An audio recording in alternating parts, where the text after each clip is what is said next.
পড়ছিলাম তোমার সঙ্গে এক জনম, কলমে সানা শেখ, পর্ব সংখ্যা 1।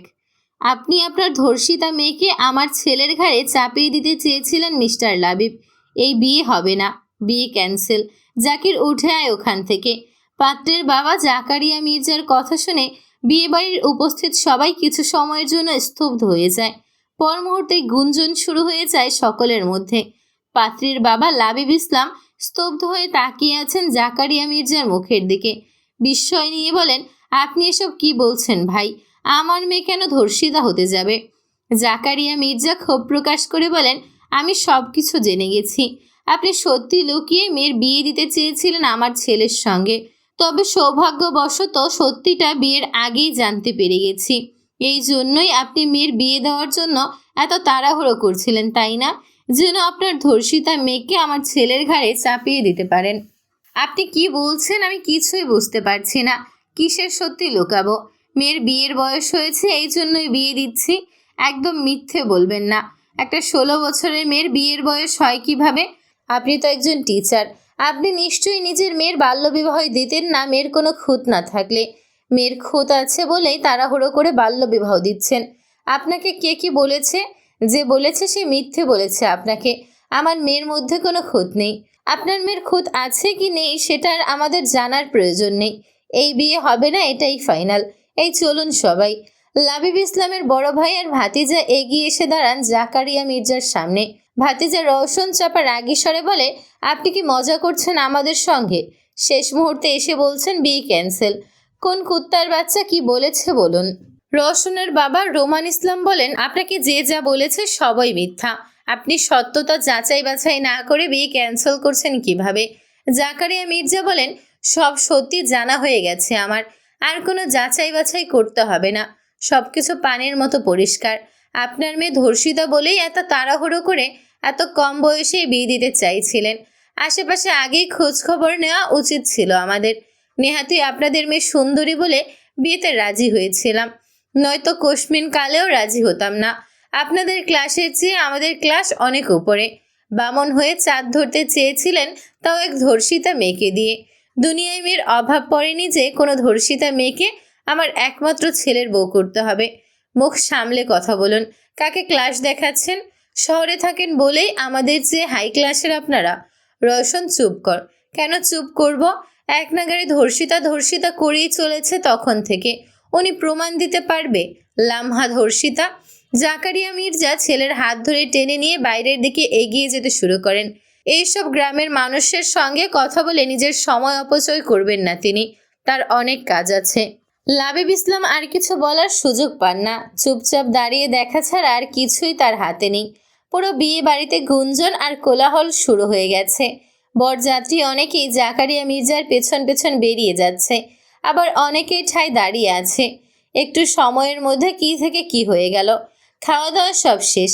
বিয়ে পড়ানোর মুহূর্তে এসে জাকারিয়া মির্জা বেঁকে বসলেন। লাবিব ইসলাম ডান হাতে বুক চেপে ধরেন। ওনার শ্বাস নিতে কষ্ট হচ্ছে, বুকে ব্যথা বাড়ছে। রওশন দ্রুত এসে কাকাকে ধরে বিচলিত হয়ে বলে, কাকা, কি হয়েছে তোমার? এমন করছো কেন? লাবিব ইসলাম ক্ষীণ স্বরে বলেন, আমার মেয়েটার জীবন শেষ রওশন। ও এখন কি হবে? এইসব নিশ্চয়ই ওই কুত্তার বাচ্চার কাজ। তুমি নিজেকে সামলাও। এভাবে ভেঙে পড়ছো কেন? তুই বুঝতে পারছিস না লামহার বিয়ে ভেঙে গেছে? তাতে কি হয়েছে? কি হয়েছে বলছিস? ও এখন বাইরে বের হতে পারবে না। মানুষজন ওকে কথা শোনাবে, ছোট করবে। আমার মান সম্মান সব শেষ। তুমি শক্ত করো নিজেকে। আরও কিছু বলতে চাইছিলেন লাবিব ইসলাম, কিন্তু তার আগেই ঢলে পড়েন নিচে। রওশন কাকাকে সামলাতে চেয়েও পারে না। হুলস্থুল পড়ে যায় পুরো বাড়ি জুড়ে। অনেকেই দৌড়ে পানি নিয়ে আসে। বাড়ির ভেতর মহিলাদের কানেও এই খবর পৌঁছে গেছে এতক্ষণে। ভেতর থেকে অনেকে বেরিয়ে এসেছে। লাবিব ইসলামের বউ তানহা বেগম দৌড়ে আসেন স্বামীর কাছে। ভিড় ঠেলে লাবিব ইসলামের কাছে এগিয়ে আসেন জাবির মির্জা। লাবিব ইসলামের পালস রেট চেক করে ওনার চোখে মুখে আরও পানি দেন তিনি, জ্ঞান ফেরানোর উদ্দেশ্যে। বাবার অবস্থা সম্পর্কে অবগত হয়ে বাড়ির ভেতর থেকে দৌড়ে বেরিয়ে আসে বধূ বেশে থাকা ষোড়শী কন্যা লামহা ইসলাম। সবাই তাকিয়ে আছে লামহার দিকে। মেয়েটার সৌন্দর্য চোখ ধাঁধানো। ভিড় ঠেলে নিজেও বসে বাবার পাশে। বাবাকে ধরে কাঁদতে কাঁদতে বলে, আব্বু, কি হয়েছে তোমার? ওঠো আব্বু। মেয়েটার কান্নারত রিনরিনে গলার স্বরও যেন ছন্দ তুলছে। দু চোখ বেয়ে টুপটাপ গড়িয়ে পড়ছে পানি। লাল টকটকে লিপস্টিকে রাঙানো ওষ্ঠজোড়া কাঁপছে তীর তীর করে। কিছুক্ষণের মধ্যে জ্ঞান ফিরে আসে লাবিব ইসলামের, তবে কেমন যেন নিষ্প্রাণ হয়ে গেছেন। পিট পিট করে মেয়ের কান্নারত মুখের দিকে তাকান। আব্বু, কি হয়েছে তোমার? কষ্ট হচ্ছে কোথাও? লাবিব ইসলামকে নিচ থেকে তুলে বসানো হয়। তিনি হাত উঁচু করে মেয়ের মাথায় রাখেন। জোরে জোরে শ্বাস নিতে নিতে জড়ানো গলায় থেমে থেমে বলেন, মারে, তোর ভালো করতে যেয়ে আরো খারাপ করে দিলাম। লামহা বাবাকে জড়িয়ে ধরে কাঁদতে কাঁদতে বলে, তোমার কি হয়েছে? হাসপাতালে চলো। তোর মধ্যে তো কোনো খুঁত ছিল না। ওরা কেন বিয়ে ভেঙে দিল? আমার কথা কেন বিশ্বাস করলো না? জাবির মির্জা রওশন আর রোমান ইসলামের দিকে তাকিয়ে বলেন, ওনাকে হসপিটালে নেওয়ার ব্যবস্থা করো কোনো ক্ষতি হওয়ার আগে। লাবিব ইসলাম মেয়েকে জড়িয়ে ধরে রাখেন। ওনার দু চোখ বেয়ে ঝরঝর করে পানি গড়িয়ে পড়ছে।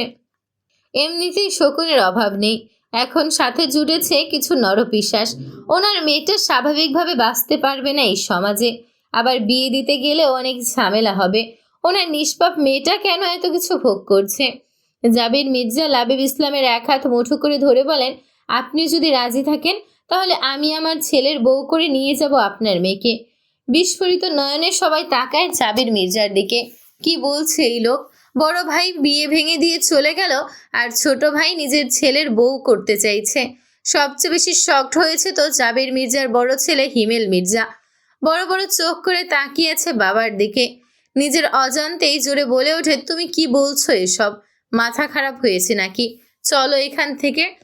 জাবির মির্জা বসা থেকে উঠে দাঁড়ান। ছেলেকে টেনে একটু দূরে নিয়ে আসেন।